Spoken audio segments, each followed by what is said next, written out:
vamos a hablar de algo que muchas personas viven en silencio, lo que es el dolor, el sentirse vacío, desconectado, estresado. Y vamos a hablar también de heridas que vienen de la adolescencia, de la niñez y que, bueno, como muchas personas saben, dejan una herida profunda en muchísimas personas. Y para ello hoy tenemos a nuestra querida Mari, que va a hablar de su historia personal. Nos va a contar cómo ha sobrevivido a todas esas situaciones que le ha ido marcando la vida, tanto en la infancia y en la adolescencia. Y seguimos.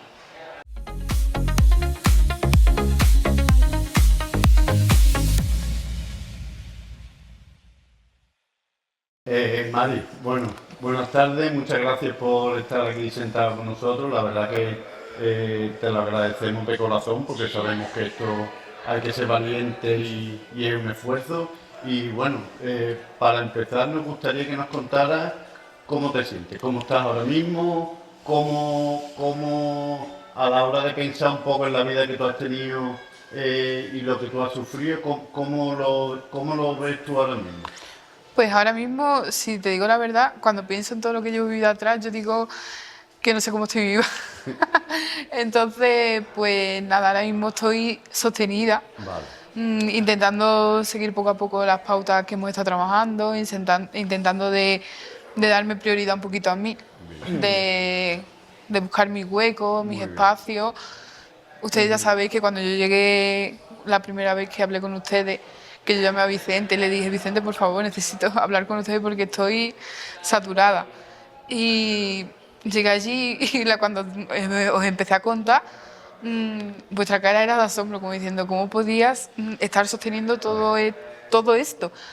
Y nada, cuando os planteé todas esas cosas en la mesa, lo primero que me dijiste es que tenía que buscar huecos para mí, para darme mi tiempo, para buscar cosas para mí, porque llevaba una saturación muy grande de muchas cosas a la espalda.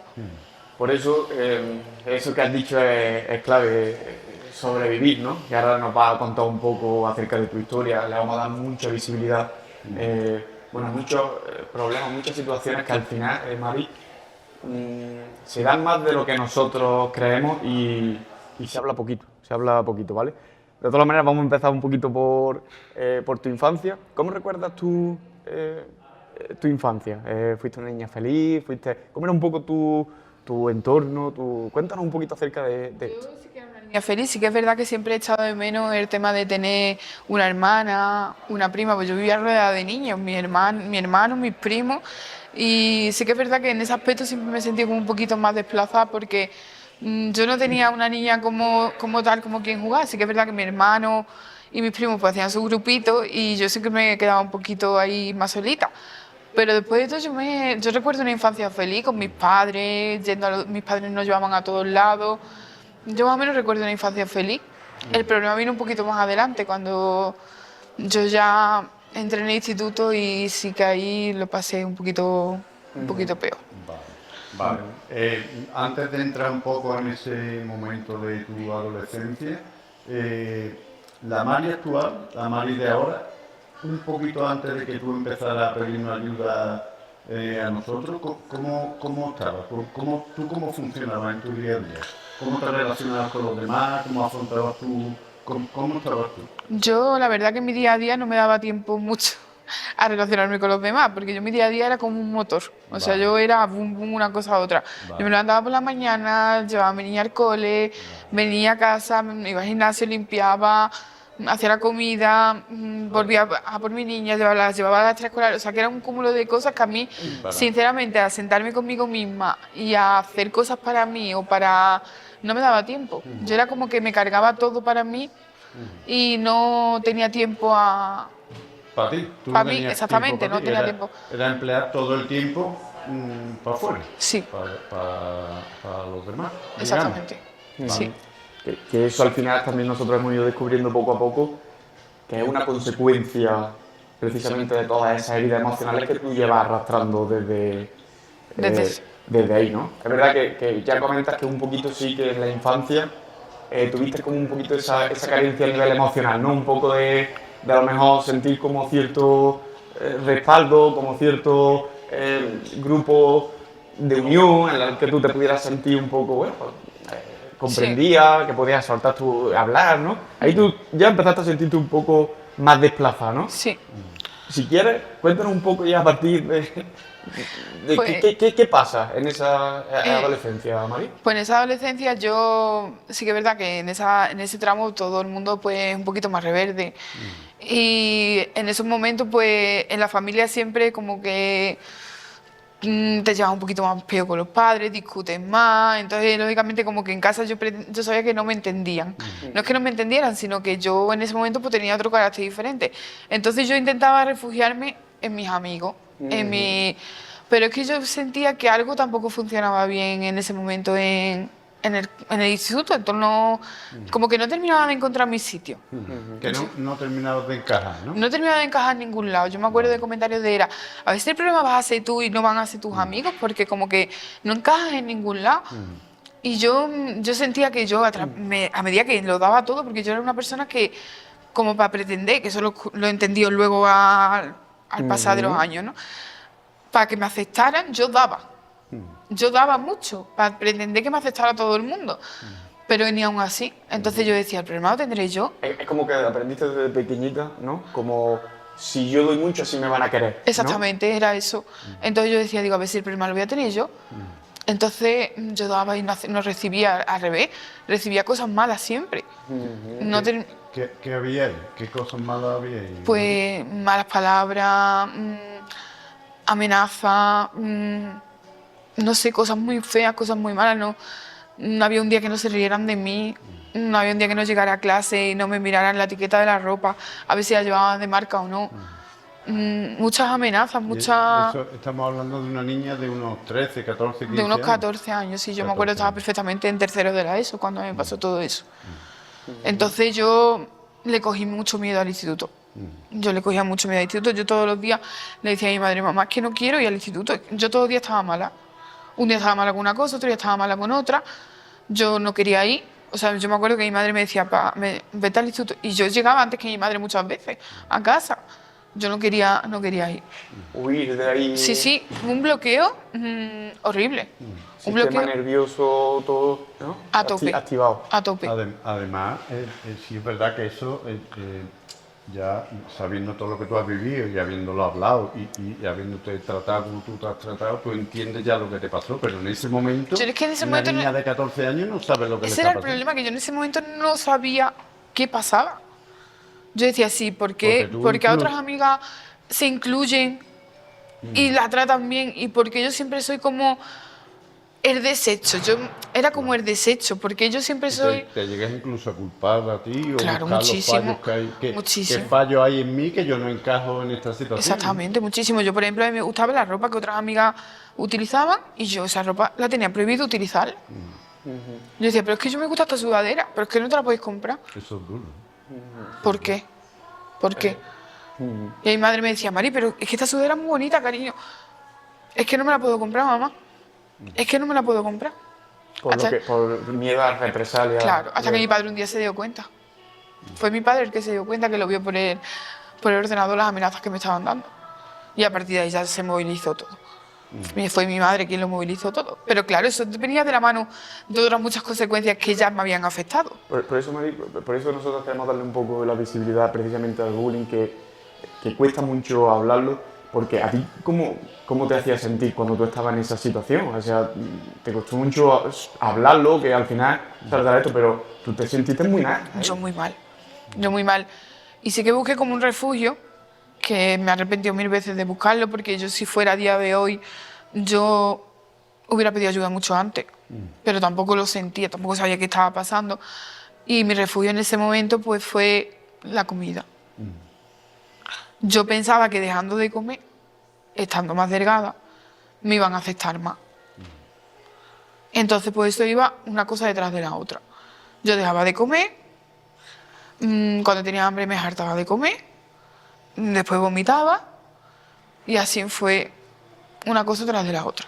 Entonces al final me busqué un problema muy grave que me ha acompañado durante 20 años. Porque eso, María, hasta que se llega a detectar que es un problema, me imagino que tú lo escondes mucho. Muchísimo. Yo me refugiaba en mi cuarto. Cuando te refieres a refugiarte es que tú del malestar que sentías de sufrir el bullying, es como que ahí viste como una vía de escape para sentirte mejor, ¿no? Claro, yo me acuerdo yo que yo iba por comida. Yo, por ejemplo, iba a clases particulares por las tardes, ¿no? Pues yo me pasaba por el kiosco, compraba chuches, lo que sea, me las guardaba. Yo decía a mi madre, mamá, no quiero cenar, no quiero nada, me quiero ir a mi cuarto.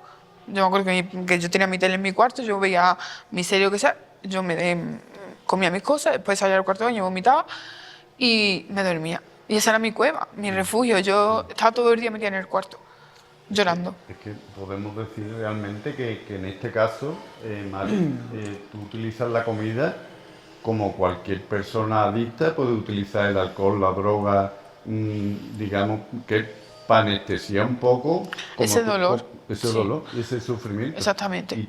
Y al final tú utilizaste la comida como otra persona puede utilizar cualquier sustancia Exactamente. o cualquier comportamiento. A mí me decía, yo me acuerdo porque yo he pasado por muchos equipos de psicólogos, psiquiatras, muchísimos profesionales, y me decía la gente, ¿pero qué la utilizas como castigo? Digo, no. Yo me castigaba produciéndome el vómito. O sea, la anestesia era la comida y el vómito era mi castigo por lo que había pasado. Entonces ha sido mucho, yo he sufrido mucho porque a mí eso me llevó a un primer ingreso, que a mí fue pues muy jovencita, fue con 15 años el primer ingreso que tuve. Fue en Vázquez Díaz en Huelva y yo tenía todas las mañanas a las 5 de la mañana una ambulancia en la puerta de mi casa Pero el ingreso, ¿por qué fue? por el TCA. Porque ya mi madre me sentó en un sillón y me dice, Mari, tú lo que tienes es un trastorno de la conducta alimentaria, cariño. Yo decía, mamá, que yo no tengo eso, porque yo no era consciente que de lo que yo estaba haciendo era un... Es que yo no era consciente de nada, yo era una niña con 14, 15 años y yo no era consciente de eso. Por eso, Mari, es importante porque hay muchos niños, muchos adolescentes que se encuentran en esta misma situación y les cuesta decírselo a los padres, comunicarlo. ¿Tú ahí qué le podrías decir? Porque tu sentir ahí en ese momento era ansiedad, malestar, miedo atroz a ir al instituto, ¿no? Culpabilidad, ¿no? Claro. Todo eso tú lo llevabas, ¿no? Eso era increíble, eso era un dolor tremendo. Y yo sí que es verdad que le digo tanto a los niños que estén pasando por esas cosas como a los padres que a la mínima cosa extraña que noten, a lo mínimo, tanto los padres como ellos, que por favor pidan ayuda, porque es que es muy importante. Los padres conocemos a nuestros hijos, porque yo conozco a mi hija, y sabemos que en el momento que tu hijo sale algo fuera de lo normal, es porque algo está pasando. Cualquier movimiento, cualquier cosa rara, porque vea. yo, por ejemplo, yo conozco a mi hija y yo sé que mi hija es de estar todo el día a lo mejor pegada conmigo a mí. Yo sé que si mi hija a lo mejor, si es de estar pegada a mí, si mi hija se encierra en el cuarto es porque algo le pasa. Es una señal de, ¿no? Es una señal para tenerte activa. Y después hay muchos métodos, muchas cosas que a la hora de buscar un TCA hay muchas formas que tú puedes saber si a tu hija le está pasando a tu hijo. Y es verdad que enlazándolo con la adicción pasa una cosa muy similar, que es como que tú estás sufriendo esa situación y como que tiendes a autoengañarte también, como a ver si voy a ser yo, a ver si, ¿no? Y eso es lo que también muchas veces, ese propio autoengaño de uno, lo que le impide pedir ayuda, decir que me está pasando esto, que estoy, o sea, que lo hablen, ¿no? Que pidan ayuda, es que es muy importante pedir ayuda a tiempo, porque si eso te lo cogen a ti a tiempo y te hacen un buen tratamiento, no llega a alargarse en la vida como a mí se me ha alargado. Claro, o sea, una prevención... También es importante que el paciente, pues, lógicamente tenga que poner su parte. Yo, por ejemplo, también reconozco que había momentos en mi vida en los que yo no he puesto el 100% de mí para seguir un tratamiento como lo tenía que haber seguido. Entonces, pues sí que es verdad que por eso yo a lo mejor no he terminado con esto cuando tenía que haber terminado. Sí, y también la carga emocional, pues también... Pero nosotros que hemos visto muchos procesos, Mari, es verdad que intentamos ayudar mucho a gente con distintos problemas, adicción emocional. Sí es verdad que cada persona tiene que cumplir sus procesos y es verdad que tú has cumplido los tuyos, empezaste muy jovencita y has ido, bueno, como tú has comentado, con varios profesionales, has hecho varios procesos y al final la vida te ha llevado aquí. Quiere decir que tú tienes tu familia montada, tienes tu vida que la has sacado para adelante y estás además en una edad perfecta que ha empezado, digamos, a mirar para adentro. Y en vez de buscar cómo solucionar tus problemas fuera, estás intentando solucionarlos desde dentro. Quiere decir que todo lo que tú has vivido está súper bien, es muy positivo y son aprendizajes que tú has tenido. Si es verdad que es verdad que tú solucionas o intentas solucionar lo tuyo, lo del TCA y lo del el bullying que tú has sufrido, jovencita, y a partir de ahí empiezas a pedir ayuda. Pero si es verdad que antes de que tú nos pidas ayuda a nosotros, nos has contado bueno, que tú eres una persona muy estresada, muy agobiada, con muchas cosas que hacer, te sentías muy vacía. Claro, ahí ¿qué pasa? Que tú dices, bueno, yo ya he solucionado un poco los problemas profundos que yo tenía, pero yo no termino de estar bien. ¿Ahí qué es lo que pasa? Pues yo no termino de estar bien porque primeramente no me siento bien conmigo misma. Eso empezando por ahí. Y segundo porque yo creo que yo tengo que volver a mi niña anterior y sanarla bien. Cosa que yo, en todos los procesos que he estado, no he terminado de hacerlo bien. Eso. Entonces, hasta que yo eso no lo haga bien, yo creo que no voy a poder estar bien. Digamos que atrapado un poco. Sí, eso es muy importante. Eso Yo he que ido como has haciendo comentado. capas, he Claro. ido creciendo, he ido haciendo capas, he ido como curando una capa encima de otra, pero esa niña de ahí no ha sanado. No has sanado la raíz, ¿no? Que sería ese Exactamente. origen emocional de esa niña interior. Exactamente. Eso es muy Es muy valiente y muy bien hablar del tema del bullying, de lo que tú sufriste y cómo eso ya te derivó. Si quieres, Mari, también cuéntanos porque también de ese trastorno de la alimentación que hay, que funciona como una adicción, también darle visibilidad un poco a eso, que también mucha gente lo sufre, el hecho de tengo problemas emocionales, tengo conflictos emocionales y se refugia en la comida, ¿no? Sí. Eso fue un poco también. Cuéntanos también un poco acerca de eso. ¿Cómo fue? Pues que al final yo, todos los conflictos que tengo, tanto así con el bullying como emocionales, como cualquier cosa, al final tú te lo llevas a tu debilidad. Al final, pues por ejemplo, el que toma alcohol, pues su debilidad es esa, cuando tiene un problema va ahí. Y al final, pues la que tiene problemas con la comida, cuando tiene una debilidad, pues va ahí también. Yo sí que es verdad que mi debilidad ha sido esa y todo lo he pagado con la comida, siempre, de una forma o de otra. Tanto dejando de comer como comiendo y vomitando y después pues, pegándome el atracón y solamente el atracón. Eso te lleva a hacer tu primer ingreso, ¿no? Yo tengo un primer ingreso que lo tengo en Vázquez Díaz, como he comentado antes, fue mi peor ingreso porque ahí me recogía una ambulancia todas las mañanas a las 5 de la mañana en casa. Yo me pegaba casi, para llegar a Huelva, casi 4 horas de camino porque iba por todos los pueblos recogiendo gente. Y yo a las 8 de la tarde, a las 9, me recogía a mis padres y me iba para cenar. Y llegaba aquí a las 10. O sea, así todos los días, de lunes a viernes. Empiezas tratamientos que sí que son más conductuales, ¿no? Que Sí, son... pero ese primer ingreso era muy malo porque era un hospital público. Entonces, yo allí estaba con gente de todo tipo, no solamente con gente de trastornos de la conducta alimentaria. Allí había niños con esquizofrenia, para mí fue el más duro de todo. Eso fue duro, ¿no? Sí, fue muy duro, porque date cuenta que tú no estás solamente con gente que tiene el mismo problema que tú al fin y al cabo hay gente que tiene otros problemas completamente diferentes al tuyo y estás viendo cosas que... Pero son- ahí entonces, Mari, sí que es verdad que a raíz de ahí tú ya luego sigues haciendo procesos, ¿no? Que Sí. sigues tratando, ¿no? Después me voy a Granada, hago un tratamiento en Granada, ya eso sí que son de pago, eso me lo pagaron mis padres. Hago un tratamiento en Granada de hospital de día, que también para mí fue muy duro porque al final como mis padres se quedaron en Aracena, yo me voy a Granada, me voy a una residencia de estudiantes donde ya sabemos cómo es Granada con los estudiantes, que a la gente le encanta salir, que le encanta... Y yo tenía que hacerme pasar como una estudiante, mientras que yo estaba siguiendo un proceso en un hospital de día. Entonces, para mí también fue muy duro porque, claro, yo veía a la gente salir, yo también quería salir. Entonces, pero yo tenía que seguir Unas pautas, ¿no? entonces no podía. Para mí ha sido muy duro todos esos tratamientos porque me ha cogido siendo una adolescente. Y yo quería disfrutar la vida de adolescente, Claro, pero yo no podía. claro. Entonces, Tienes que ceñirte a un plan, yo tuve ¿no? hasta un ingreso domiciliario en mi casa, que si mi madre iba por un kilo de arroz, yo me tenía que ir con mi madre a por un kilo de arroz. Que si venían mis amigos a casa, yo tenía que estar en la puerta, en el salón o en mi cuarto con la puerta abierta. Yo no podía estar cerrar mi cuarto en todo el día. Entonces ahí me ha cogido una época que la gente salía, la gente se iba a las piscinas y yo no podía. Entonces, claro, yo muchas veces cuando estoy sentada en mi casa digo que se me ha ido la juventud y no me he dado cuenta. Sí, pero Y me da mucha pena. eso es verdad. Me da mucha pena porque no he vivido. apenas nada. Y yo aquí sí que quiero hacer verdad de que los niños se den cuenta del daño que hacen. Porque a mí por 4 tonterías que me hicieron en el instituto me han quitado prácticamente toda mi vida. Toda mi vida. Que no son 4 tonterías. Sí, pero que para ellos a lo mejor eran 4 tonterías, porque decían son cosas de niños, no son cosas de niños. Al final son cosas graves. Y son cosas graves que tenemos que pensarlas cómo las hacemos, porque a mí me han quitado prácticamente muchos años de mi vida que yo podía estarlo disfrutando de otra forma. Eso genera esa conciencia de que no son palabras sino que se dicen a la ligera. Es que son cosas que duelen.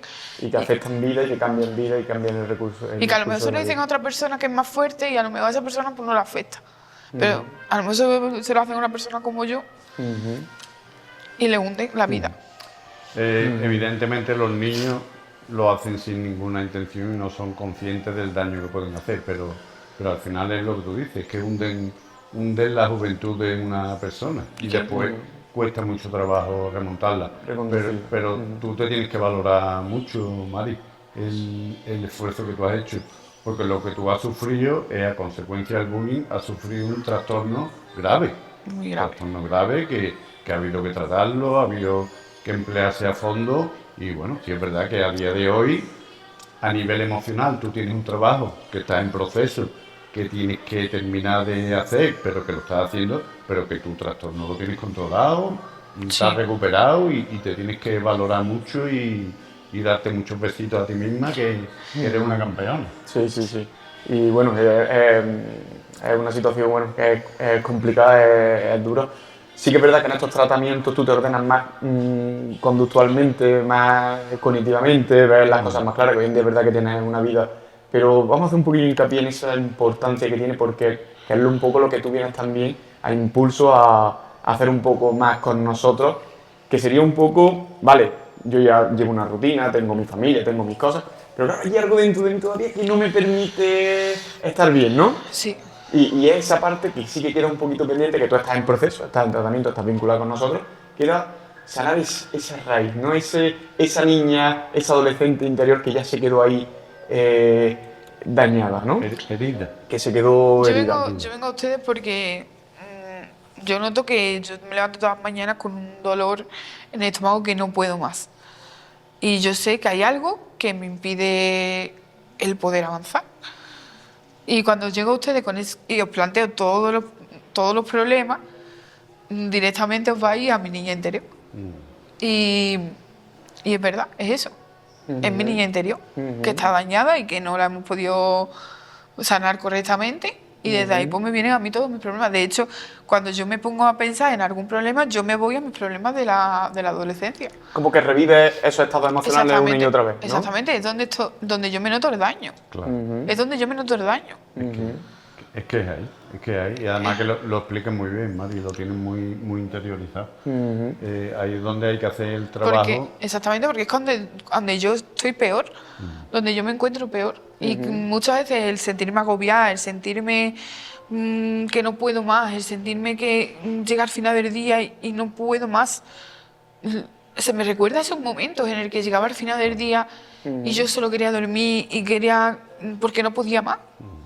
Entonces, es como que a raíz de esas heridas emocionales de la infancia, de la adolescencia, es como que tú vas creando capas, como bien tú has dicho, y aprendes, interiorizas que como para que te quieran, ¿no? Para ganarte como la aprobación, la aceptación de los demás, necesito dar, necesito hacer, dar, ¿no?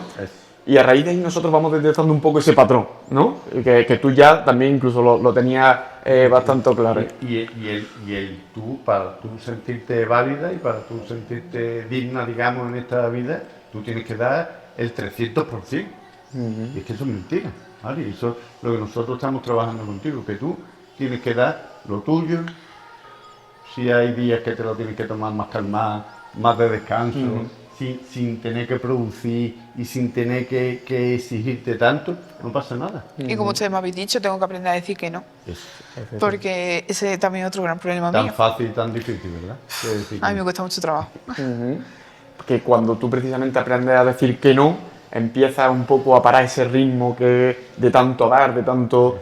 Precisamente lo que aparece son esas heridas emocionales, que nosotros un poco ese es nuestro modelo también terapéutico que aplicamos. Cuando paras la conducta, para un poquito esa conducta y aparece ese dolor, esa herida emocional. Y ahí es cuando tú sí que puedes reconectar con esa adolescente, con esa niña interior y llevarle toda la emocionalidad que realmente le faltó, ¿no? Como ahora que tienes una niña pequeña, que tú la quieres y la amas, generarle esa emoción, pues lo mismo que le genera la emoción a tu hija, generarle la emoción a partes de ti que quedaron dañadas en el pasado. Eso es muy importante, Mari. Pasa que ahora estamos en fase De conseguirlo. de conseguir parar un poquito el ritmo, ¿no? Claro. Sí, de conseguir para un poquito. Tú como... Esto que estamos hablando nosotros, que tú a nivel... Bueno, pues nosotros lo explicamos a nivel didáctico, tú ya lo entiendes. ¿Te cuesta trabajo? Mucho. ¿Por Mucho. qué? Porque no soy capaz de decir que no, porque yo pienso, es que volver todo atrás, porque al final todo vuelve al mismo sitio. Yo pienso que si digo que no a las cosas, ya la gente no me va a querer, ya la gente se va a enfadar conmigo, ya no voy a ser igual. Es que volver todo al mismo sitio, es que... O sea, cuando tú dices que no, sale ese malestar emocional, ¿no? Claro, Eso eso es lo que tú me dices. Cuando dices que no, pues tú me lo dices muchas veces, tienes que sostener ese malestar, pero no soy capaz de sostenerlo. Eso es. Pero es que yo no soy capaz. Eso es como acoger a una parte de ti que cuando se quiso priorizar, no la dejaron, la rechazaron. Entonces, ¿por qué sostener? Porque de alguna manera cuando tú sostienes le estás dando validez, le estás dando aceptación. Y eso es lo que tú tienes que integrar, es decir, que no pasa nada por decir que no, ¿sabes?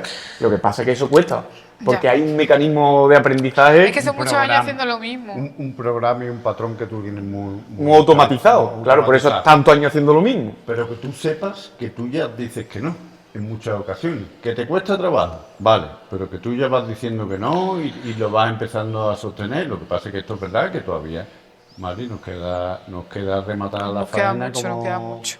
como se dice, pero que tú tienes que valorar ya los pasos que tú vas dando. Que tú, cuando empezaste con nosotros, a como estás ahora mismo, has dado unos pasos de gigante. La verdad es que sí. Por lo menos voy interiorizando más las cosas Claro, y voy... claro. Y generas conciencia. Y nosotros cuando te explicamos las cosas, tú las entiendes súper rápido, las entiendes súper bien, que eso es importantísimo. Sí, sí. Y muy valiente porque le estás dando, ya te digo, visibilidad a dos temas que son muy, muy, muy potentes. Muy, Yo nunca había hablado de esto de esto en- jamás. Ujú, En todo el tiempo que llevo, que son 20 años, ujú. yo nunca había hablado de Pues esto. mira, hoy aquí en directo estamos prácticamente liberando muchas de esos traumas de que a esa adolescente que le costaba hablar. Mira hoy cómo... ¿no? Por eso también estás un poco aquí, ya un poco terapéutico incluso, si ¿no? me vieran muchos de mis terapeutas que he tenido durante todos estos años, estarían muy orgullosos de mí. Pues sabes una cosa que te van a ver. Pues ojalá. Que te van a ver. Bueno, Mari, esto tú decías que venías nerviosa, decías que... Y de verdad que te ha ido muy bien. Sí, la verdad que sí. Te has expresado muy bien, has podido contar además de manera muy profunda lo que te pasa, lo que has vivido, lo que has sentido y cómo te encuentras ahora mismo. Y bueno, sí es verdad que nosotros encantados de verdad que te queremos agradecer la valentía y el paso que has dado de sentarte aquí con nosotros. Y como último, ¿quieres dar un mensaje a cámara de, bueno, porque la intención es el que tú vengas aquí, intentar dar visibilidad al tema del bullying, del trastorno de conducta alimentaria y que hay mucha gente que no se atreve a dar este pasito de pedir ayuda y está escondido sufriendo. ¿Le quieres dar algún mensaje? Yo solamente quiero decir que cualquier cosa que os notéis, que cualquier feo que os hagan en el colegio, instituto, trabajo, cualquier cosa, por favor pidáis ayuda. Y a los padres también, tanto a los que Eso, a los padres. a los que educan, los papás que educan y a los que se tienen que dar cuenta de que sus hijos están sufriendo, que por favor cualquier mínimo detalle que pidan, que vayan a Muy bien. ¿Qué piden algún ellos? profesional para que les ayuden. Muy bien. Ujú. Y también con el tema de tapar con esa emocionalidad, que eso nosotros le queremos hacer también mucho hincapié, mucha visibilidad. Tema de tapar los estados emocionales con que al final la comida también puede ser otro anestesia, Sí. como el alcohol, que eso es muy importante, ¿no? Que se gestionen bien las emociones, ¿no? sí. Eso Porque muchas veces gestionamos las emociones de esa manera y nos damos cuenta que nos estamos metiendo en la cabeza del lobo. Ujú. Entonces- Tanto en el querer tapar el estado emocional con la comida, como también quiero encajar en el mundo a través de vomitar, a través de... Exactamente. ¿no? Ahora mismo tenemos muchos problemas con las redes sociales, los influencers, preparándonos un prototipo de mujer o de hombre, porque también hay muchos hombres en este mundo del trastorno de la conducta alimentaria. Mm, no, no tiene por qué. Es que cada uno es como es. Yo sí que es verdad que tenemos que estar bien por nuestra salud, porque obviamente tenemos que estar bien por salud, pero que Pero el TCA no es una solución. Ujú. Es una gratificación inmediata que a la larga se paga cara. Pues se ¿no? paga muy cara, muy cara. Muy bien. Bueno, pues- Nada, queremos agradecer al Hotel Barceló por dejarnos y prestarnos, por supuesto, su maravilloso complejo para poder hacer esta entrevista y dar mucha visibilidad a todos estos temas, bueno, que generan tanto impacto, pero que tampoco tienen tanta visibilidad como realmente tendrían que tenerla. Y agradecer, por supuesto, a Mari, ha sido muy valiente, has contado temas muy importantes y nada, y que muchísimas gracias. Muchas gracias a ustedes. Muchas gracias. Bueno, nos vemos en el próximo capítulo y nos vemos en la otra orilla, que es el sitio seguro donde todos estamos a gusto.